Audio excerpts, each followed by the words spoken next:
I'm really excited to welcome you all, whether it's early morning for you on the West Coast of the United States, or maybe brunch time on the East Coast, or you're heading towards supper in Europe or anywhere else. I'm really excited to host this conversation today about the upcoming German elections, which, as if you are here, of course, you know that these are really historic elections in the sense that they mark the end of the tenure of Chancellor Angela Merkel and portend in some ways perhaps a new era in Germany. One of the major issues that has much of the world focused is the question of the intersection of elections with social media, other digital space, and also the rise of extremism around the world, and in particular in places like Germany. And I'm hopeful and I'm certain that we'll be able to dig into all of these issues today.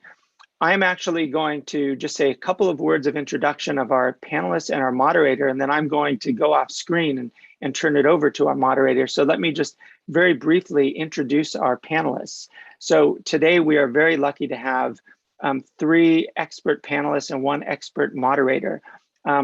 Sabine Frank is the head of governmental affairs and public policy for YouTube in Germany. She has long experience, not only with Google, but with in Germany, but with digital and media regulation in Germany and across Europe. And we're really happy to have Sabine with us.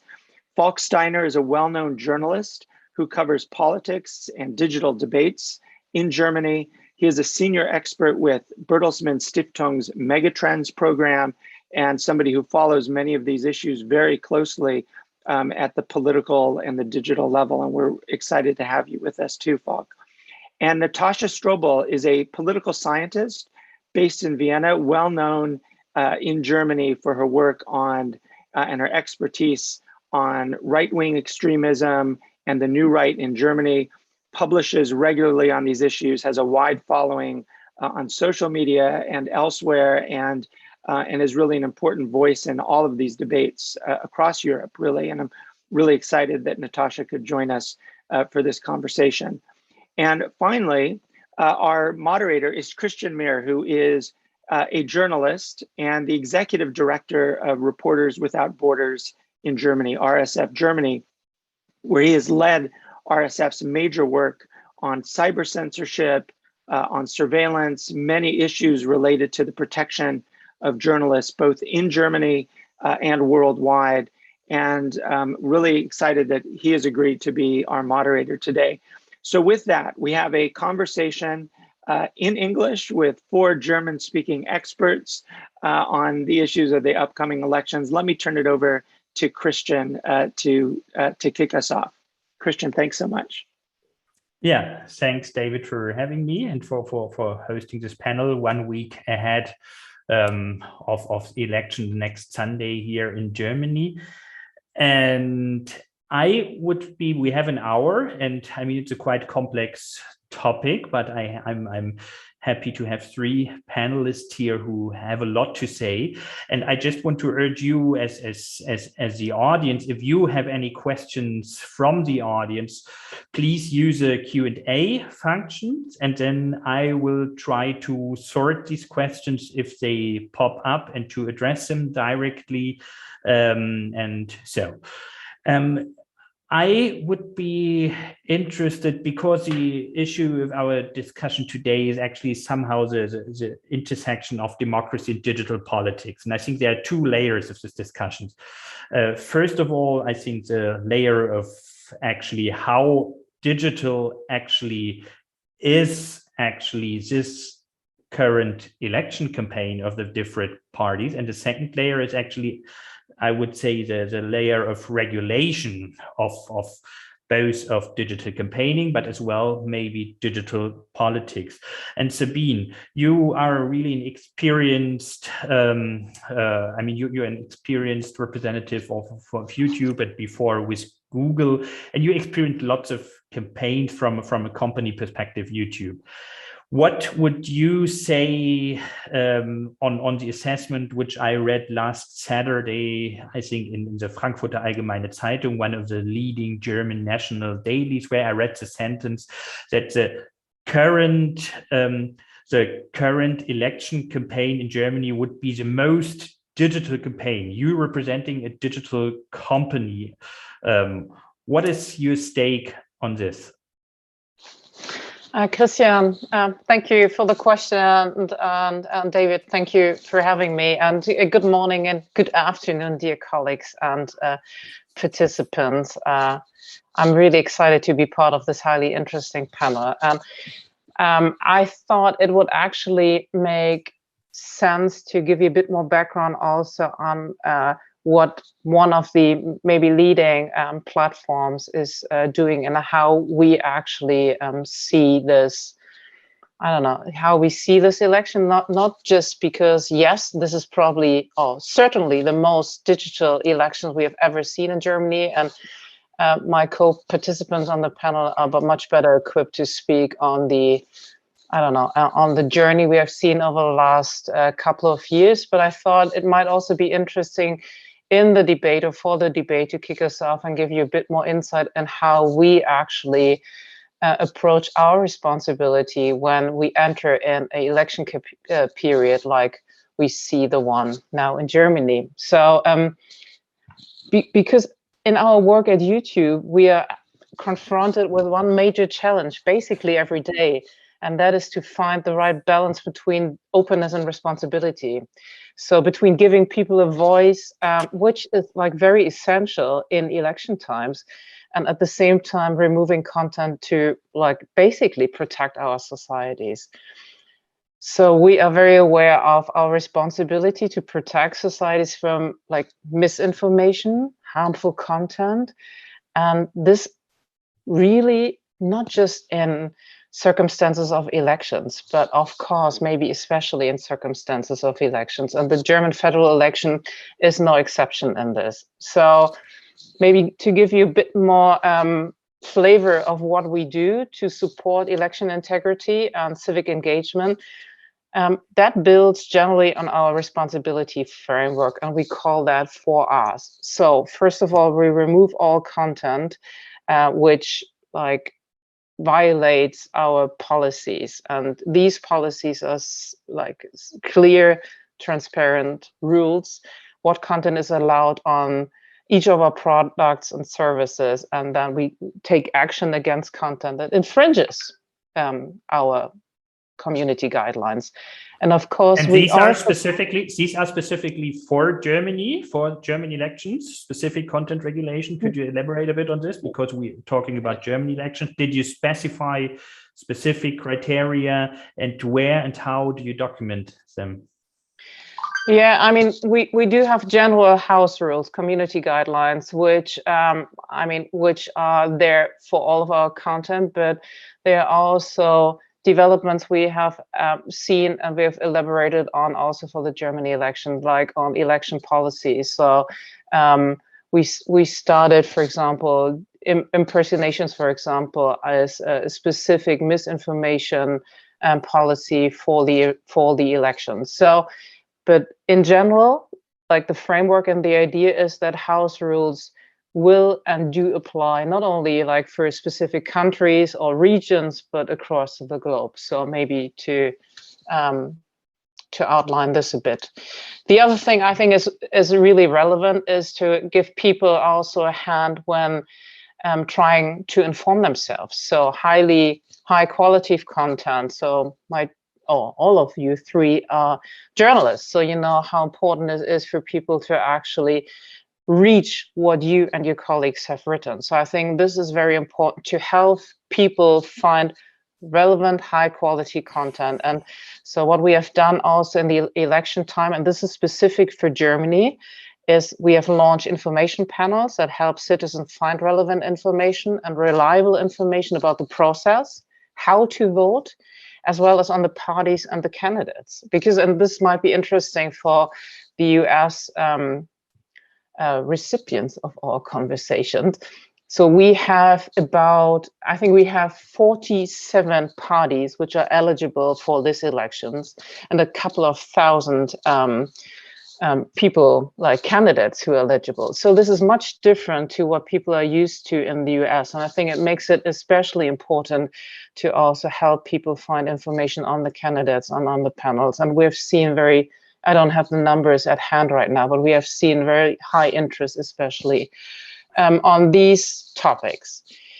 And then I think this is also something we probably dive into is like misinformation and the role of platforms to also help reduce the spread of content that brushes against our policies and that tries to trick people into like a wrong line. And so this is where we invested a lot of our energy over the last couple of years, and we have done like a lot of improvements also on algorithms. So I think this is where I would actually like wrap this up a bit and maybe just say that I think it's very important for societies that we do also join forces in this fight of fighting misinformation, giving people actually credible voices and sources where they can inform themselves. And I think platforms are part of this equation, but it's also important for other players to actually take their responsibility and their share. So I will stop here. I'm looking forward to our discussion. Yeah, thanks, Sabine. Before I hand over to Falk, I have one follow-up question, because you observed already several campaigns and experienced several campaigns. Maybe just one or two sentences. I mean, from your company perspective, and you talked about accountability and algorithm transparency, and I will have some follow-up question on this later on. But first of all, I would be really interested, what do you see as a major difference from your company perspective compared to other elections? Because in the announcement for this event, it has been written it was a most important election in a generation. So what were the major differences from your company perspective compared to last elections 4 years ago? Maybe 1, 2, 3 sentences only. Yeah, I mean, I think we have seen much more active also campaigning, and we have seen a lot of also discussions on YouTube. YouTube is actually also discussing with candidates. We have seen streaming of what have the trials. So basically the discussions of the 3 chancellor candidates, which only happen, maybe one can say unfortunately, on like traditional television. But this has been streamed on YouTube, and has a lot of people actually watched it in parallel or later. So this is much different to what we have seen.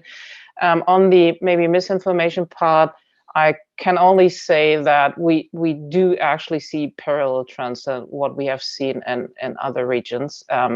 So this is not very specific. We don't really see like any major like unprecedented attacks, but I don't know, maybe Falk or Natascha have different views. Thanks, Sabine. I would like to address the question to Falk as well. I mean, you are an observer now, back in journalism from think tank here in Berlin, and really an observer for a long time of digital policy, but as well active in the digital field as well. How do you perceive or assess the current state of digitalization of this campaign, and more really about the digitalization, not talking about the policy as such, which we will address later, Falk? Well, pretty funny. Thank you for having me here today. It's really funny for me because it's actually the topic of my diploma thesis. It was, I think, in 2005 or something when I actually took a look at the federal election and was comparing it to the US elections before, and the, let's say, the level of digital aspects in it. And it's always the same. So Germany lags a little bit behind when you compare it to US developments, in particular in the digital field. But what we've seen here this year, I think it's pretty astonishing for our American listeners, because it's, of course, a totally different setting from what you know from the Trump versus Biden election last year. It has nothing to do with that. So we have a totally different voting system. We have a totally different political culture here when it comes to elections. And I think this is something which can't be underestimated if you take a closer look at that. So I've already seen Kirk Davis has written some questions in the Q&A forum. So just to answer it, because there is some interconnection in between. So is there any evidence that Russia is interfering in German elections using social media? I personally have none for that, but we're all aware that Russia was trying to interfere with the election a little bit. In February, they started something like hacking into some accounts, or they tried to, and that was called. Maybe we could talk about this separately later on. I mean, about the impact. Just to give you an impression. So it's important to understand how it works in Germany, because after they tried in February and was revealed, there was no huge debate about that amongst the candidates. So none of those candidates in Germany was actually trying to get some kind of advantage from that. And this is something which is important for the political climate to understand it for our listeners, that in Germany, political debates have to be somewhere in the middle, except you're on the far right or the very, very far left. So, but you have to be somewhere in between. And in particular, after Chancellor Merkel time, it's important to stay in the center and don't be rude, don't be like the silly guy in the room. This is something which is still going on, even though some chances look to be a little bit less now. A few days left until the election on Sunday. So that's it pretty much. But regarding regarding the question on how digital we are, well, actually, this is, of course, is the most digital election we ever had here, because everybody is using the internet, and even the older generation, it's pretty important. They're using it now. They're using it in a different way than some younger people. So, like, for example, when Sabine is saying people are chatting on YouTube about the TV debate, that's obviously a different group than those who are sitting in front of the TV screens and using WhatsApp to chat with their friends. So that's a different group. And another one, and I think Natascha is our real expert on that here, might be the echo chambers, or however you want to call them, on Telegram, discussing in parallel something very different. So but that's from my side for the moment.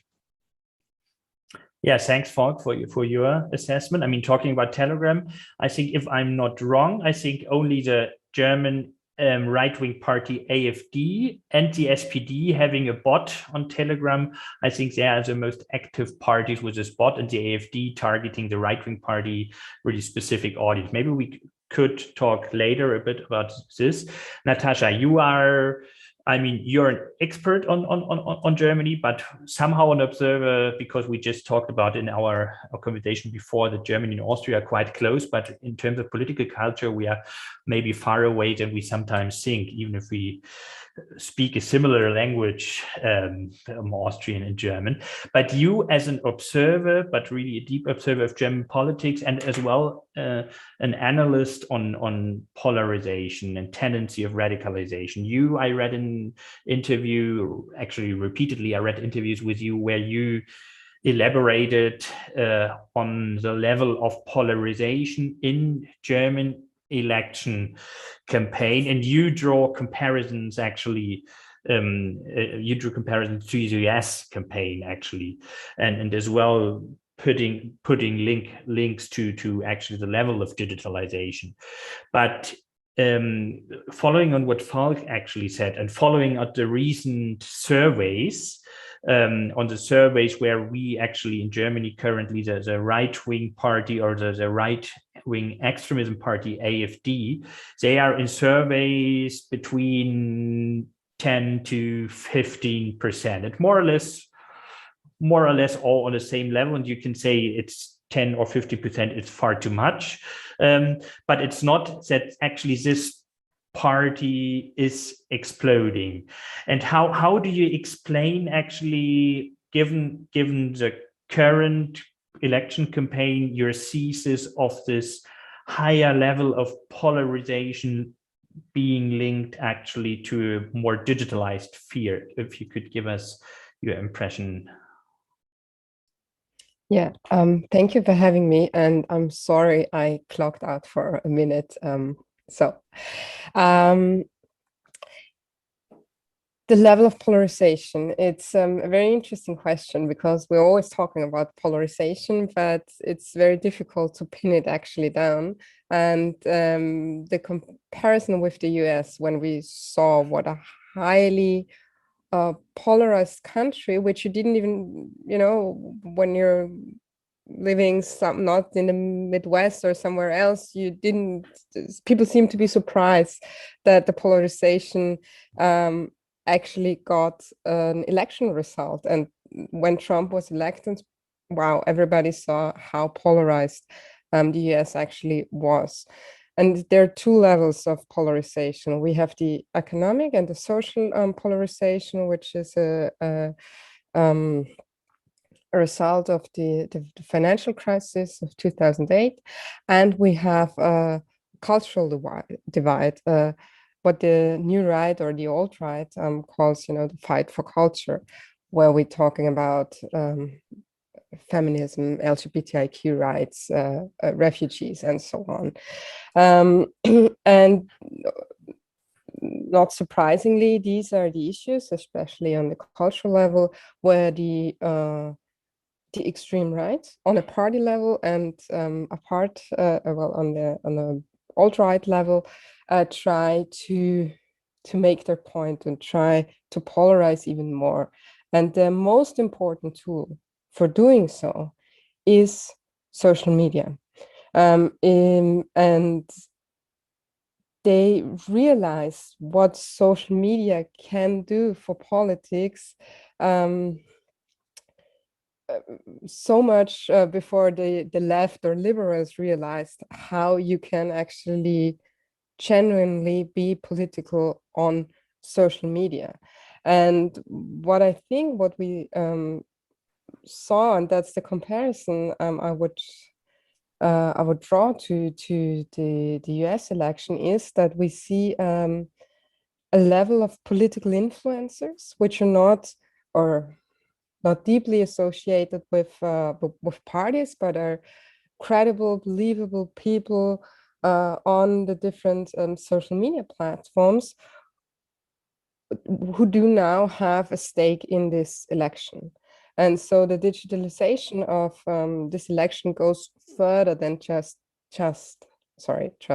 party politics, which is important, and all that we have heard from Sabine and Falk. But the new addition is that we actually have people who are believable in the digital sphere who now try to sway people for this or that party. And the most important role, or the most important figure, is actually an influencer called Rezo, who did a 3-part video series with a takedown of the CDU. And I think this is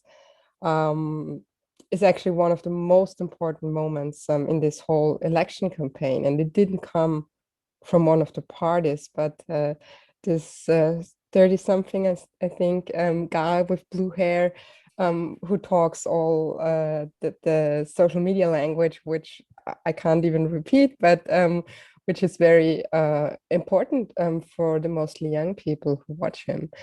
And I think this is a level of digitalization.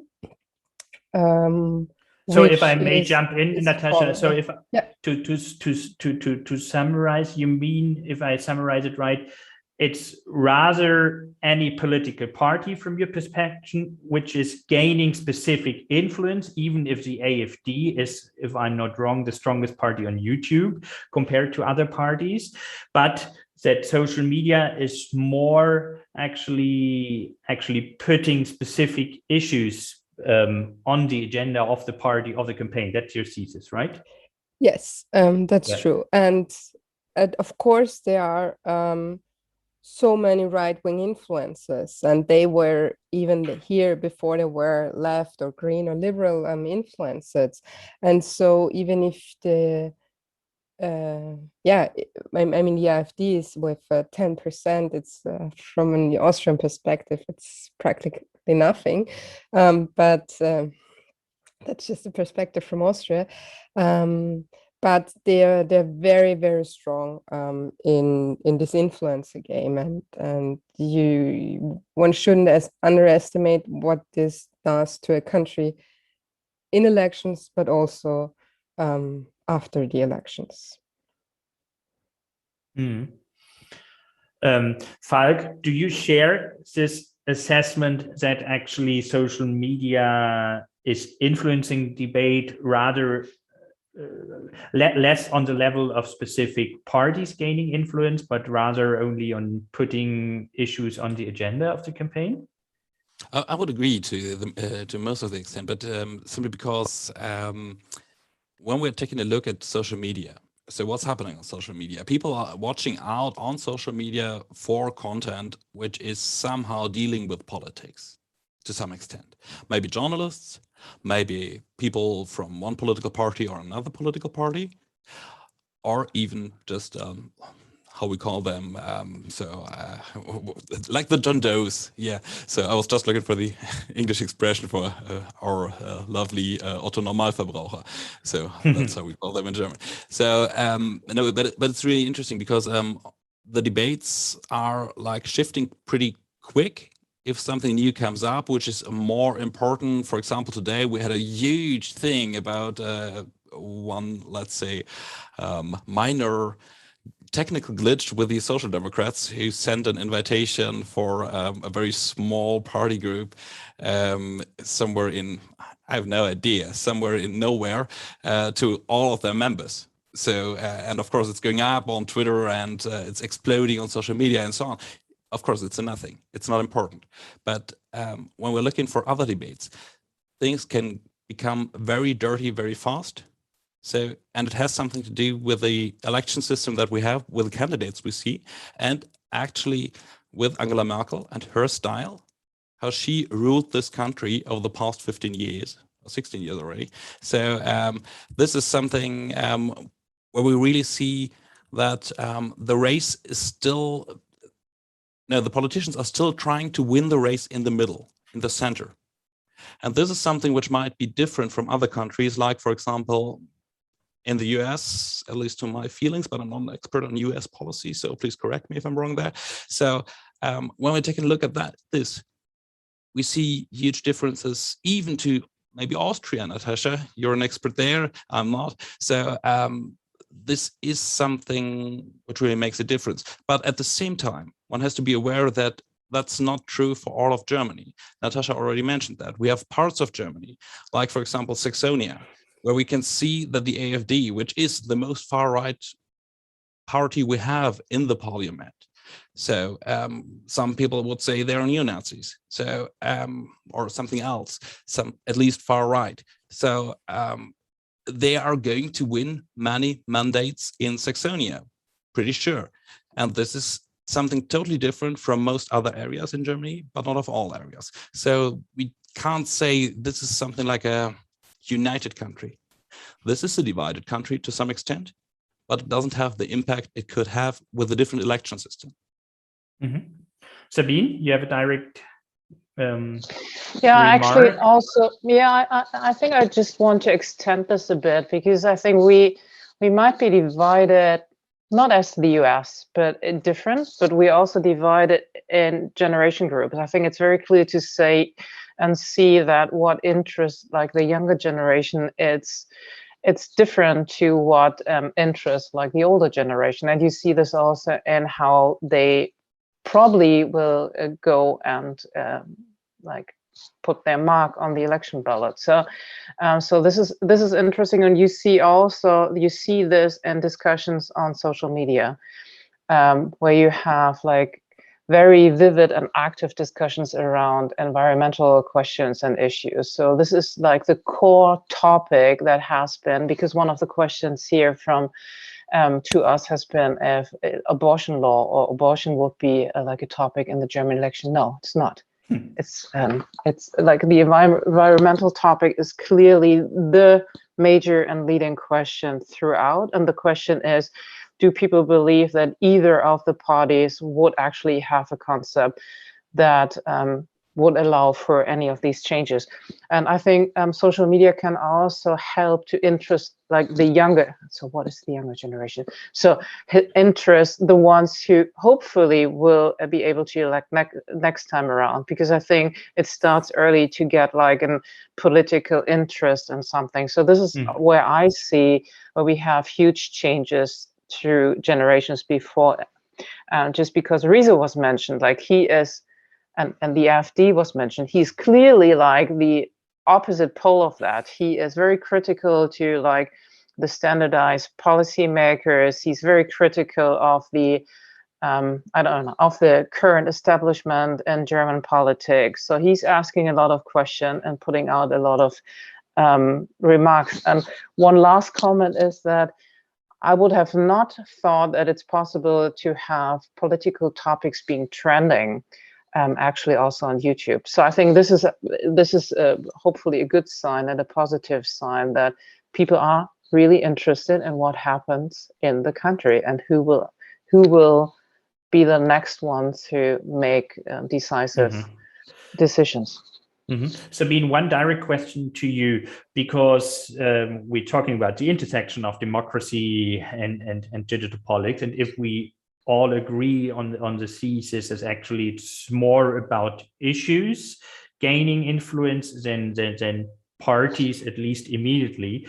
Could you explain us a bit out of your practical experience at YouTube, because you started at the beginning explaining your community standard, and these community standards have rules for removing content. Could you explain us a bit what kind of content has been removed by YouTube during the election campaigns, and have there been any discussions about it? Well, there are always discussions about individual removals, and if they are on political topics, that's even more the case. Now, I cannot, and I hope you understand, I cannot discuss individual cases or topics. This is not possible. We try to be very transparent with that. So there is a global transparency report which goes out every 3 months, which does have also I don't know, examples of things we do remove. We have a German transparency report under NetzDG. We also have a tech bulletin that might be interesting, where we see external interferences in our services. So this might be also of interest of the audience, but I cannot like go into details of specific removals. Falk, maybe you would like to give an idea maybe of content removal on the German web. If there, how do you actually during the election campaign assess the level and maybe even the discussion? Well, actually, what we've seen just a few days ago was something like an interference thing where Facebook removed a group or some group and some postings by people who were actually supportive of violent action. And this is something which happens from time to time. I think Sabine knows much better than I do, but if she won't tell us, she won't tell us, because she's dealing with the actual numbers. Maybe Natascha can add something, but just wanted to point at the chat, because I think David can't ask via the Q&A. So Christian, if you would take a look at the chat function, it would be helpful. Thank you. I am no, but I want to structure. I have all the question. I'm all seeing all the question. But Natascha, I have one additional comment. Yeah, just a short addition. What we of course see is the absence of certain, especially right-wing extremist groups who were deplatformed last summer, and who were the key players in the right-wing extremist digital sphere. So the absence of these groups is also a factor we should not forget for these elections, because it means, I mean, there's of course still a very big right-wing scene online, but some of the major players are not there, at least not openly there anymore. Okay. Yeah, thank you. I'm adding complexity, Christian, but please let me add something, because I think it's hard to understand anyway how we're actually having our differences compared to the US system and so on. Exactly. So, I wanted to elaborate. Go ahead. Yeah. One has to understand a little bit that not only the election system is different, but we are coming from a totally different, well, let's say different times somehow, because we had discussions on COVID, quite a lot of discussions on how to deal with those stupid virus. So, but we had a different kind of discussion, I think, because one of the leading voices was actually one of the leading virologists of the world, which just happens to be a German, over the past 2 years, working on all that stuff. So this was like dominating social media first. So it was hard to argue against him, and in particular the right-wing parties, which probably would have argued against him, didn't do it that way. So, and actually what we've seen is something like a new pop-up scene, which is something like the anti-vaxxers and the anti-whatever, you all know them. I think they're also existing in the US, sadly, but it's really like, that's a different scene than the classical right-wing scene, because it's something like more intertwined with other groups. So it's nothing which is basically the right-wingers against the others. So it's not something like a system opposition to some extent. So it's different. So, and that makes actually campaigning for the AfD and others pretty hard, to be honest. So from a professional point of view, it's hard for them to campaign. And also it took, like Natascha already mentioned, it took some people down from some platforms who were actually doing bad stuff. Yeah, thanks for Falk for explaining a bit election system, and maybe one final comment as well on the election system, maybe for the audience, because there's one question. Actually, the next Sunday's elections, that's different, as we are not a presidential system in Germany. Actually, we have a parliamentary system, meaning actually that there's a kind of ambiguity in this TV debates which we have, which are focusing very much on the candidates, but in the end actually we have a very strong parliamentary system, and then actually the people who have been debating in a quite analog way in television, actually they are not actually presidential candidates. I think this is a contradiction of actually this TV style debate, which is reflected, I think, in the social media sphere as well. And I think it's important to know that actually we are not a presidential system like in the US. And so it's just in addition to what Falk actually... For historical reasons, to add that, just for historical reasons, because we had some very bad experience with our kind of presidential systems. Yeah, exactly. So there has been one question I hear from Kirk Davis. Former President Trump has been banned from social media by Facebook, Twitter, etc. Have any German politicians been banned yet from any social media in Germany? If I may answer this from a moderator's perspective, I'm not familiar, but if you want to add something, no. Not that I would know. No, so we are on the same page on this. So maybe we could come before in the end. I would be interested as well, because we only have 20 minutes left, so time is running. But I would like to talk as well a bit about one issue which we already strived in the very beginning. It's actually the level of disinformation and foreign disinformation. And I would like to ask maybe a rather provocative question. Is actually the discussion on disinformation maybe stronger than the actually disinformation as such in Germany? Christian, that's not provocative at all, because we both at least could agree on that. So maybe Sabine okay, sorry. I had this morning a discussion with someone who found provoked. Natascha, do you? I don't know if I would call it that, but I would view it from a sort of dialectical view. Because we talk about misinformation, we can actually identify misinformation.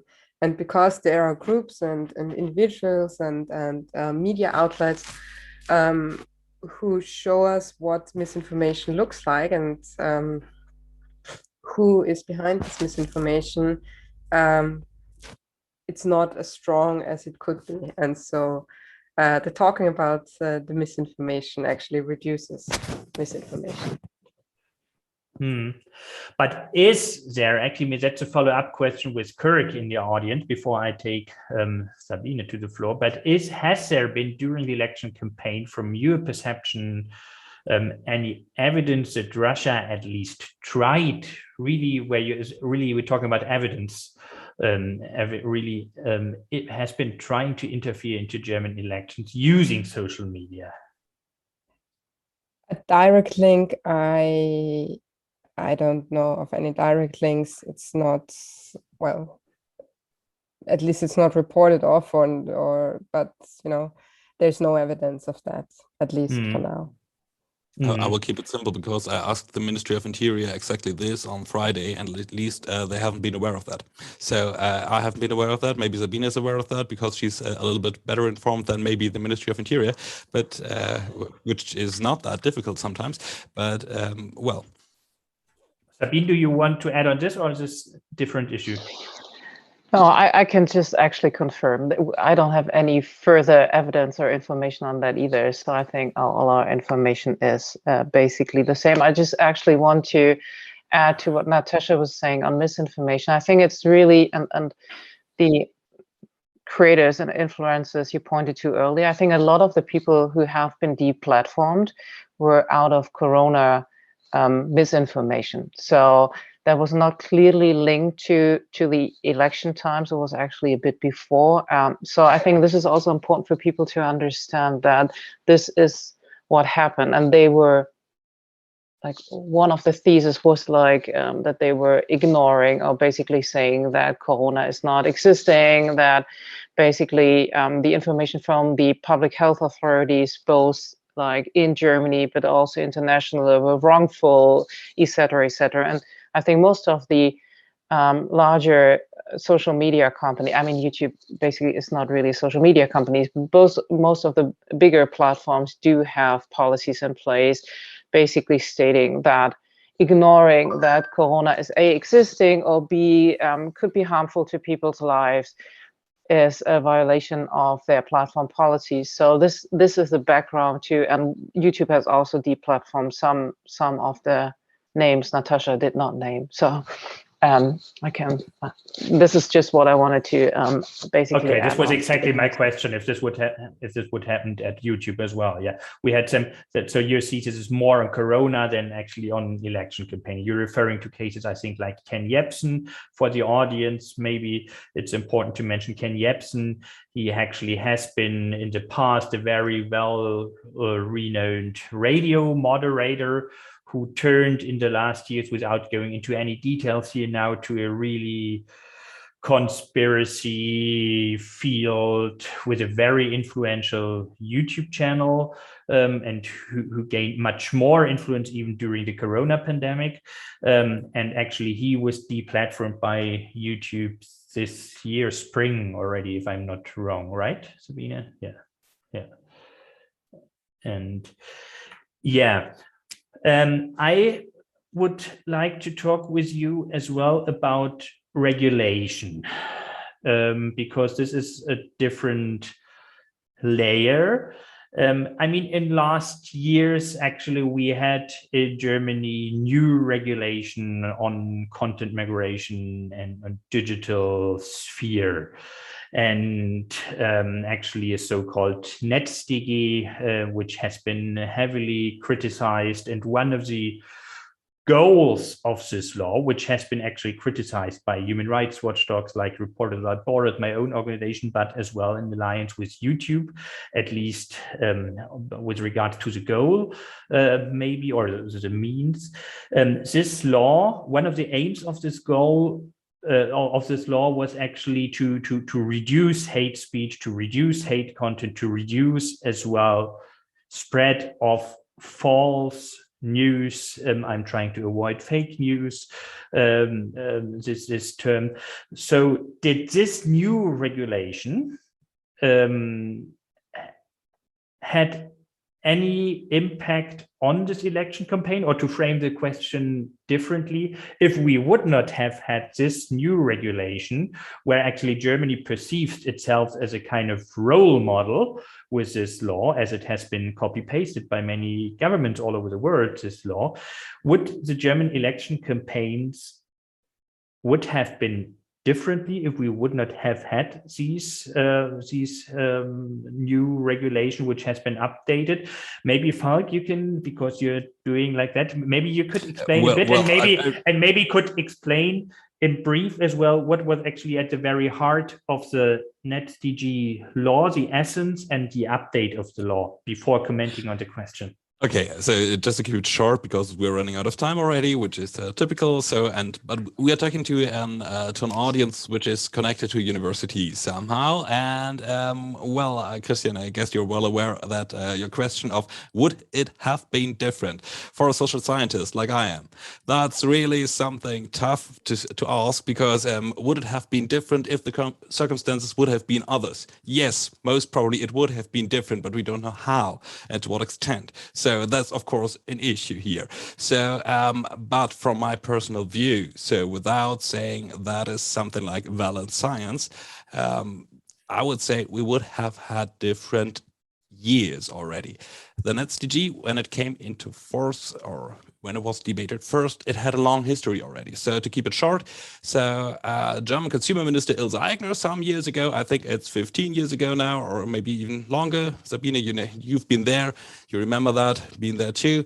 So she was asking Facebook to do something about platform abusing this platform for bad reasons, whatever.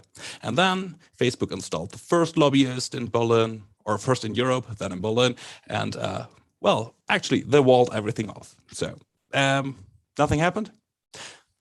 The next minister came, was responsible. The debate went on. More people were using Facebook and other platforms. The debate went on. Nothing happened. Or little happened, maybe little.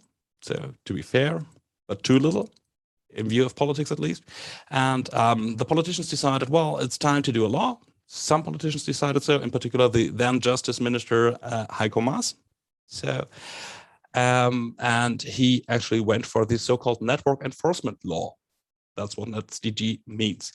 And the network enforcement law is something like a catalog of, how do you call that, penal code laws that are like, that a platform is required to take into account when looking at content online, and at the same time having something like a system in place that actually addresses issues that are like noticed, where you have something like a notification from some users. So Sabine, you're more aware than I am of the actual functioning of this. So maybe it's better if you could explain further or correct me where I'm wrong. But the whole idea behind this is like, we do already have a penal code, and there are some things in there which should be enforced online as well. The main debate about this one was whether the penal code could be enforced by private platforms. And that is still the main part of the discussion, which is now not any longer only a German discussion, but also a debate in the US, Section 230 and so on, somehow, even though it's different in the US. But in Europe, we have a debate with the so-called Digital Services Act, which is something like the Europeanization of some aspects, at least, of the NetzDG. Well, this is something still ongoing, and the whole issue of content moderation is something which won't go away anymore. The question is how and which way is right. And maybe, so Sabine raised her hand. I'm pretty sure that Natascha can add something more relevant than my remarks. Sabine. Yeah, thank you. Falk, you explained it perfectly. I just wanted to add a few things to color it up. So I think the good thing about the NetzDG is actually that Germany decided to define removal obligations to very specific criminal penalties. So this is very good because it makes it a bit more clearer than in other regions where it's just remove illegal content, so nobody knows what illegal content is. And we have always said we actually absolutely support the aim of the aim of the law, which is reducing hateful and harmful content on platforms. But the means is the problem, as you mentioned, Christian. Is it actually the platforms who should be the judges in the end? And we have huge doubts. And it's even worse now with the update of the NetzDG, because we not only remove content, we are obliged to hand out personal data of the people who own the content to the federal police, just because we believe that content could be maybe illegal. This is something we think it's not really a good model for other regions of the world. And we have seen with NetzDG that there are so many copycat versions in like very many countries of the world. And this is a problem, and this is why we actually filed a complaint now, a legal complaint about the updates of the law, because we feel this is not really justifiable right now. Christian, because you asked, did NetzDG change like basically what we see now on the election times? I think no, because NetzDG only obliges us to take down illegal content. And as I explained before, a lot of the debate is not about illegal content, it's about like harmful content, like Corona is not illegal, like neglecting that Corona exists is not illegal, but it could be harmful for societies. And I think we have a lot of these debates about like harmful content for societies. And in the end, we will rely on the community guidelines of the platforms to remove these content. So I don't think that we actually would have seen a much different situation. But just to finish up, I think we have a much higher sensibility also of the platforms how to deal with this. And I think at least we as YouTube have invested a lot in human resources, in machine learning technology, in transparency to make things clearer for people. So I think there has been a shift over the years. May I just ask you a question, Sabine, because you're here right now, and that's a question which might be interesting to all our listeners. How much of the content you're removing is actually removed via NetzDG, and how much of it is removed via terms of... This was one of my questions, but thanks, Mark. Yeah. Yeah, we actually, we are transparent about this. Just read the NetzDG transparency report. So I think it's 70% of the content which we get via NetzDG, which we remove because it's also a violation of our community guidelines, and about 30%. But don't really hold me to the numbers. It could also be 75, 25, but it's around that ballpark. Natascha, do you want to add something on this point? No, they explain it first. They explain it perfectly. Then I have one follow-up question on the regulation, because we're talking about election campaigning, and the current regulation, the NetzDG. There are no special provision, no specific provisions with regards to election campaigns, neither in this NetzDG law or in any other actually election laws. Do you see this actually as a lack, or do you think, how do you perceive this compared to other countries? In Europe, I think it's only Ireland, the Netherlands, countries which have specific provisions with regards to digital campaigning and obligations for parties. How do you perceive the German legal situation on this? Any specific need? Well, there's something where I think we do have something very special, and say which is not in the NetzDG itself, but it's something like the general electoral code. It's actually that the secrecy of your ballot, of casting your ballot. So it's like it's something like crazy for some people, but doing a selfie while doing so and publishing it is illegal in Germany. This might sound strange to people from other places, but it's really like, so when you actually doing the cross on the paper and publishing that. This is something really crazy somehow, but it makes some sense. Well, so to just keep the secrecy for everybody, for whatever reason. And Natascha, what's your perception? I mean, do you think that the current, because you described very much your perception, and the others agreed on actually that topics that social media are rather putting things on the agenda, but you described it in a more neutral way. So do you think actually talking about deficits of actually legal environment, do you see really a deficit that this is under-regulated, or do you think that this is something which we have to deal with in times of digitalization, given the German level of debate?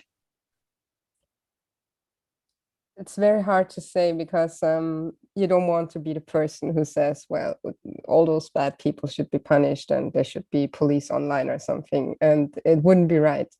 But of course it's a problem, because we see it becomes so normal to actually harass people online. It becomes so normal to actually encounter hate speech, as you call it, like racism, misogyny, and so on. So and of course it spills over in the election campaign. I mean, it's not the sole reason, but of course the only female candidate was, there was a different debate around her than it was around the men, and it becomes normal. It's just something you have to deal with, because, you know, if you're a woman or if you're from a minority and you're dealing with some sort of public stage, it becomes normal that people harass you, that people call you names, that people say you should be raped or murdered or something. And it's not normal. And of course something should be done, but it shouldn't come, you know, with having a digital police state. So it's a much greater debate than that. So then, and one question maybe to Falk and Natascha, following on this, there has been a civil society initiative actually pressurizing parties for self-commitment for regulation in digital politics. And I think, if I'm not wrong, no party officially signed this self-commitment initiative. So could have been the election campaign dirtier if there would have been opportunity, a need to be dirtier, or is it just because I think so what you described, all of you, the campaign is maybe a bit dirty, but not as dirty as it could have been? But what was it's actually not the reason that, if you compare it to any other election around? No, so that's why. Take a look at the I'm presidential asking. elections next year in France. France. That's why my question. But why? Dirty. What's your assessment before we have to close the panel? So what's your assessment why actually German parties didn't want to commit themselves to any self-standards, excluding this? To keep it short, so there's one thing. So actually the whole German political system has one effect, which means you have to talk to each other afterwards, and maybe you're ending up having to work together. And this is something which is really like the nasty factor, because Christian, if we want to have a beer together, I shouldn't actually throw something in your face. And this is something which happens elsewhere somehow, maybe not physically, but let's say virtually at least. And I think this is the major fact why we don't have it. But this might be subject to change. I've seen that, David, that you were asking that question, so how we are going to end up. And this is probably one of the craziest things. If the Social Democrats win, we have no idea what's going to happen with the Christian Democrats and the Christian Social Union. We just have no idea. Maybe they're going the same way as the ÖVP, so their Austrian counterpart has gone already, which is like much more populist, much more right-wing. Maybe they're not. Maybe they're just imploding, like the Democrazia Cristiana in Italy. We have no idea, and we have no idea what kind of effects this will actually cause. Okay, thanks. And I think now we have to close, because David is already popping up, pressurizing us to close the panel, even if there would be many more questions to discuss, but please direct these questions directly to the wonderful panelists. And I'm handing over now to David again. Great. Christian, thank you so much. This is the kind of conversation that I wish we could continue for another hour, to be honest. There's so much more to dig into here, but I really want to thank all of you, Sabine, Natascha, Falk, and Christian, for illuminating these issues, which I think the way you illuminated them highlight the differences between the German election and really the social, cultural context of the German elections and how different they are from the US context and perhaps from other maybe presidential oriented kinds of processes, but also highlighting the kinds of commonalities on issues around disinformation, particularly the focus on public health as being a major issue in particular.